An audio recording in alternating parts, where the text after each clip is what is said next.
This is the Night Wolf howling at you, and today we're going to look at the G.I. Joe Classified Series 60th Anniversary Action Marine Sniper figure. This is one I've been wanting to do for a while and kind of like kept setting aside, and not getting to. So now we're finally going to look at it. Of course, the reason why I wanted to do this one is because it's got a couple of female figures in there, and this is a set that I would like to get a second one of if I can get a discounted one. Especially because it looks like we have 3 to 4 different display options, depending upon if these are interchangeable with that head or not. So on the side, we have the nice action shot there. Looks pretty good. Same picture as the front. We have on the side another side view of that, the QC code that just brings you to shop BS, and actually the figure down there at the bottom. And on the back, we see our Marine Sniper in the ghillie suit getting ready to shoot. There we got a little logo that I'm going to assume is for sniping and the 2 different heads. Let's go ahead and open this sucker up.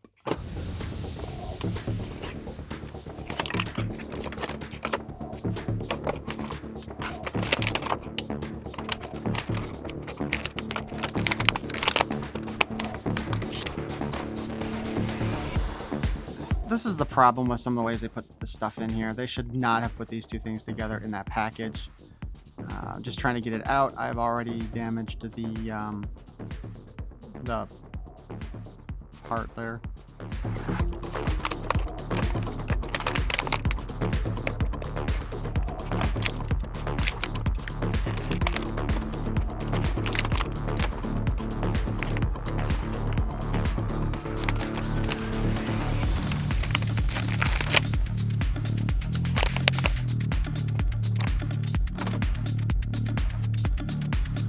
So here's our ghillie suit. At least I believe that's what this is called. No sleeves. Basically just goes on top of the figure and the head sticks out. So here's the question. If you might recall from one of my Dreadnought videos, we not only got the sniper rifle on the outside, but we got one inside the case also. Let's see if that'll happen here too. Nope. No extra sniper rifle. Then we have this standard backpack, which you could do it like that on the back if you wanted with the sniper pack, but that looks kind of dumb. Honestly, this would make more sense if this hooked onto the back of this one. And I'm pretty sure we've seen this with other figures. I just can't think of who at the time. Might actually... Yeah, no, I can't think of who at the time. I'm positive I've seen this before, though. As mentioned before, we do have a gun with a suppressor, and I damaged taking it out because that twisted because these 2 parts were together inside the stupid plastic. We have our sniper rifle. It is slightly bent.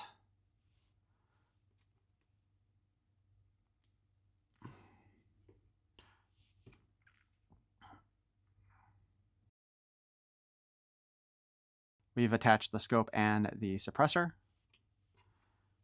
We got this weird looking handgun thing. It looks kind of... this strikes me as like a burst shot for some reason, but I don't know if this is based on a real gun or not. If you know, please let me know. But it does have a removable magazine.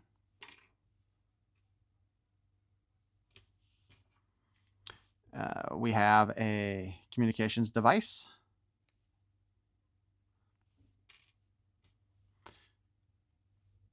We have quite possibly the thickest knife that I have seen in the G.I. Joe Classified series. We have the alternate head with the... I have no idea what that actual hat is called. But the head should come off of there.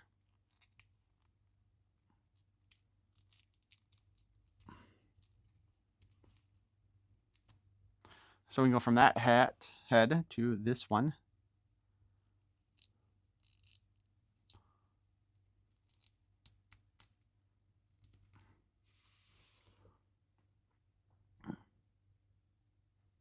I like how they did that. Although this is going to tell me that these will not be compatible with our black head.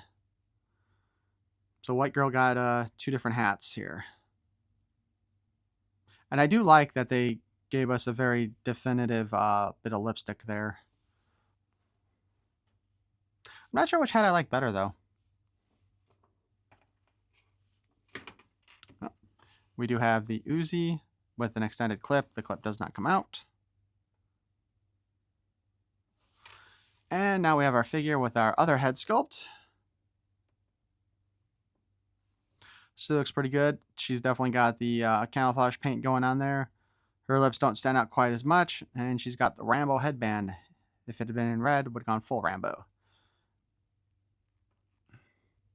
She does look like she's using a lot of parts from Lady J, I think, and some of the other figures. Like, I'm pretty sure there's lots of part reuse going on here.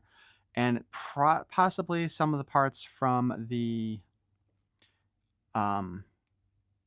female Steel Brigade officer, well, trooper. Let's see here. Kind of wanted to see how they did the shirt, but because the shirt this is kind of a weird design, I think, for the top here, because it's got this like, it looks like it zips around her boobs basically, and that just seems kind of weird the way it's designed. Like, it's a good look for like individual military thing, but it doesn't seem like that would work really for standard military. You know what I mean?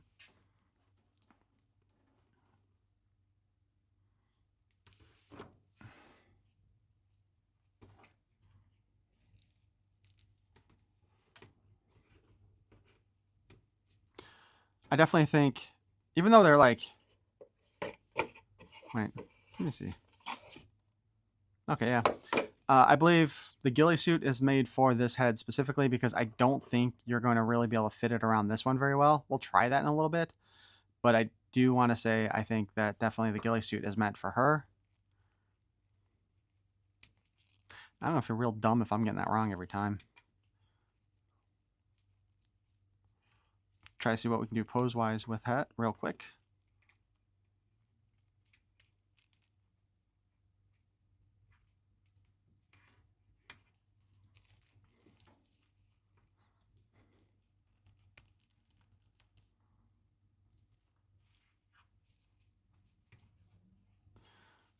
Oh, yeah.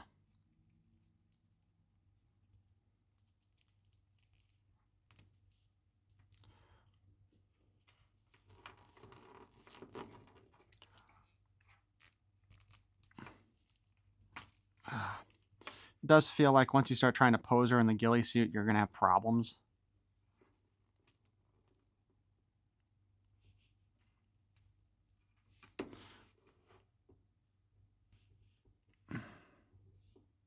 I don't know how well you guys can see that. She might be disappearing into the ghillie suit. I mean, it's not a bad look though, overall. I'm sure if you figure out how you want to do that in your display, it'll look fine.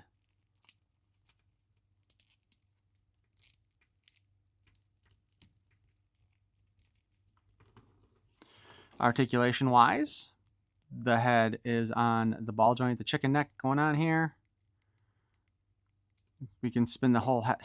Actually, it's kind of interesting because of the way this is designed for swapping out the heads. When you spin the head, it's spinning a lot at the collar first, so that's not really staying in place like it probably should, and allowing the ball joint at the neck to go. So that's kind of an issue. Can you guys all see that?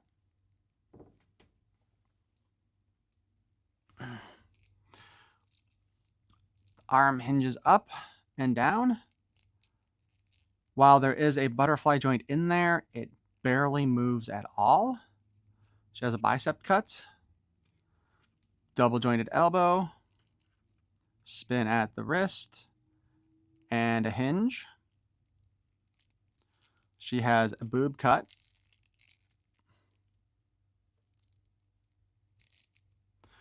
We have the ball joint in the waist to allow it to wiggle and wobble.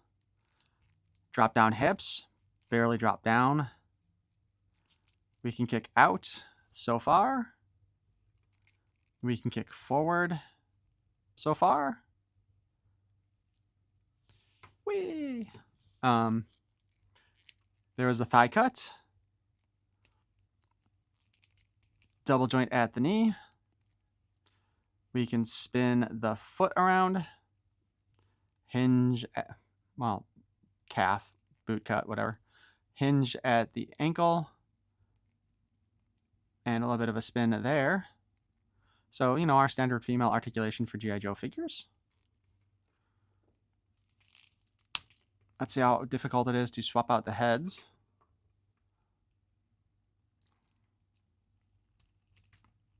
Ow.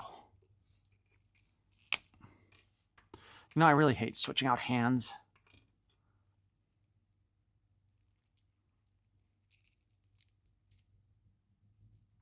There's ghillie suit material all over her, all over the parts too.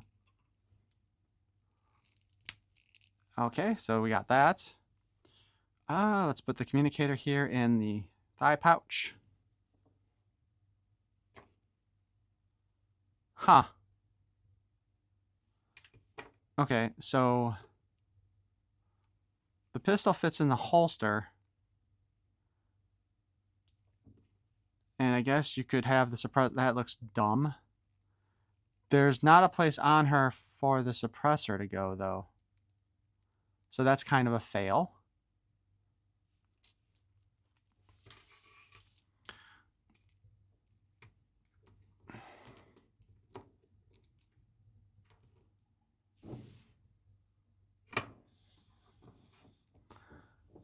There's also...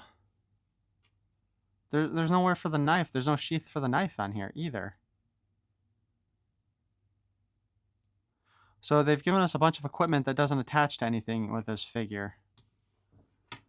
So that does come off as a big fail in my opinion. I don't know why they did that. Now, of course, we can put the sniper rifle away in this bag.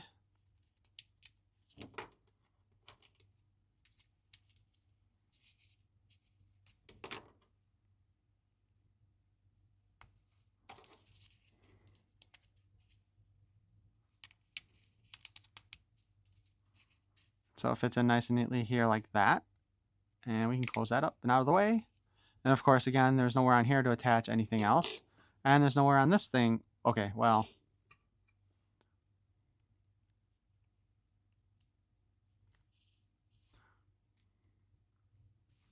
Huh. All right, well, we can attach that to there. That's about it. Of course, let's not forget that she did have two different looks, right?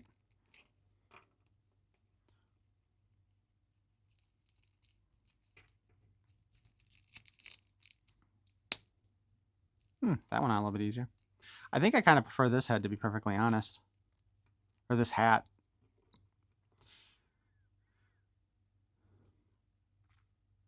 But there you go. There is our G.I. Joe Action Marine Sniper figure from G.I. Joe Classified. The ghillie suit thing. Oh man, that gun doesn't like to stay in the holster either. That is another fail, in my opinion.